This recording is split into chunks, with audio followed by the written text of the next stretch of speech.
na guys. So try ulit tayo ngayon. At babalikan ko ulit yung mga Zamaral guys. At sisilip din ako sa itong kabilang spot na to, no. Medyo malayo-layo din naman nga ang aking pupuntahan ngayon guys. Naku, wala pala akong dalang mga sagsana, wala akong dalang lagayan. Kaya balikan ko lang yung mga Samaral at mga hahanap din ng pusit guys dito sa kabila naman, no? Kaya try natin. Well, guys, napakaganda ng linaw at medyo mataas na rin ang buwan. Kaya napakaraming Samaral pa naman dun sa spot ko na yun guys. So try natin. So let's dive.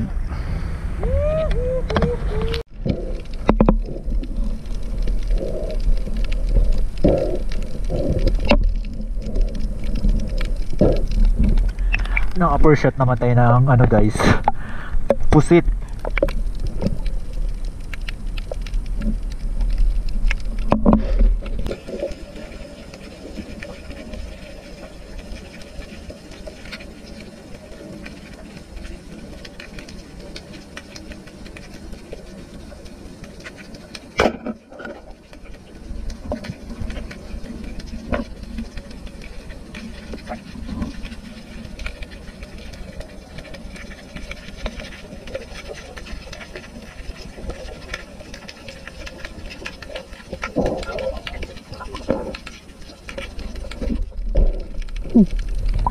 Hindi ko makikita guys kung hindi siya gumalaw, no.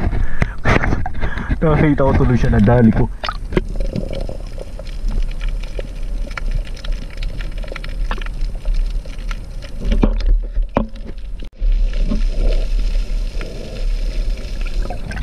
Ang laki ng pugita guys.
Laki, no?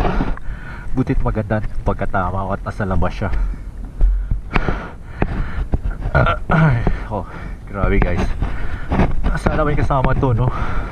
Titinan ko rin sa bato. Napakalaki talaga niya.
Ito naman guys, pugita, pero ito yung pugitang ilawin, no? Yung kulay pula.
What's up guys.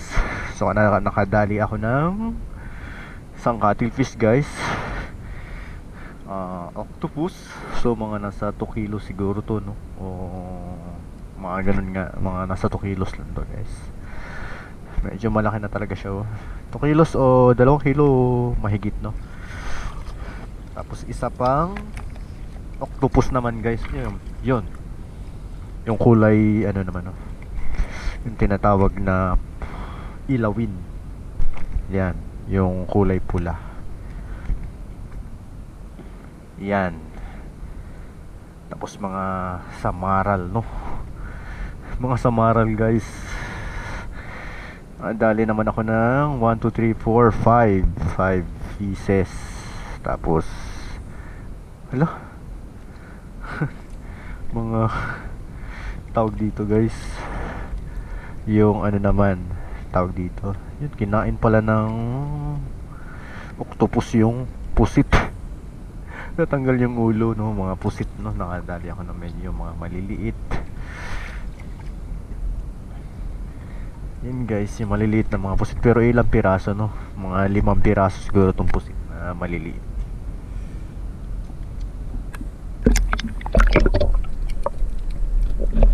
Wala pa yung mga tag 1 kilohan na pusit, no? Wala pa.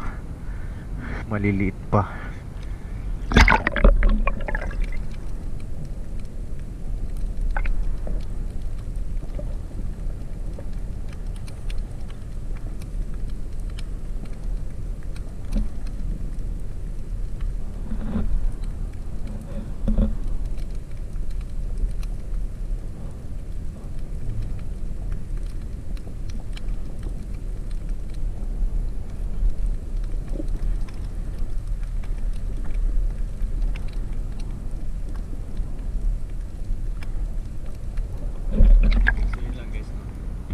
Thanks for watching. Hanggang sa muli.